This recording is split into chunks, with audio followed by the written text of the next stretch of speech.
When you think of bucket list travel in Europe, the Belgian city of Ghent doesn't typically come to mind. I know I never heard of it until a friend told me about it recently. Since it's just a 2-hour train ride from Paris, I decided to go for 2 days, and I was really blown away. Like its neighbor, Bruges, Ghent has spectacular thousand-year-old architecture, but it has a lot fewer tourists because cruise ship excursions don't come here. And it has a true bucket list piece of art, the Ghent altarpiece. And this year there is an extraordinary opportunity to see it in a way that you'll never get to in the future.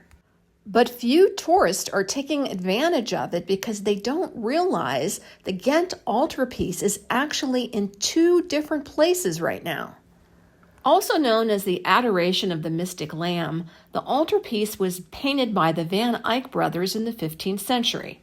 It's not just a national treasure, it's one of the most stolen pieces of art in history and was featured in the movie Monuments Men. If you go to the official Flanders tourism website, it says the altarpiece is finally back in its home at St. Bavo's Cathedral, but that's not entirely true. I bought a timed ticket to the cathedral and went to see the altarpiece. It was incredible. I even took a virtual reality tour that explained the art, the history, and the restoration process. Nowhere did it say that the restoration was still going on.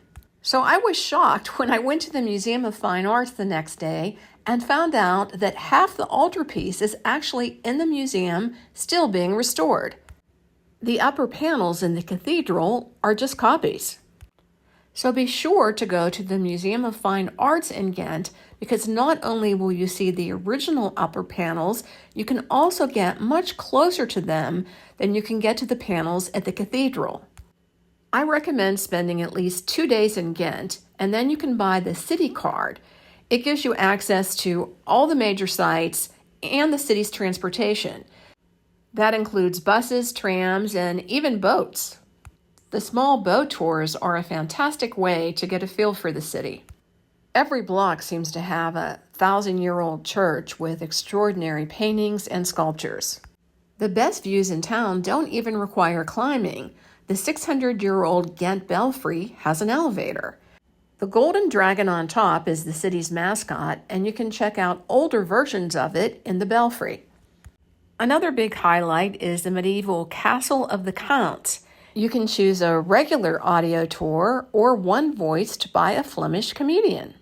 The Museum of Fine Arts has a strong collection of Flemish paintings and was my favorite of all of Ghent's museums. Still, the treasures on display have a tough time competing with just strolling around town, on the cobblestone streets, and alongside the rivers.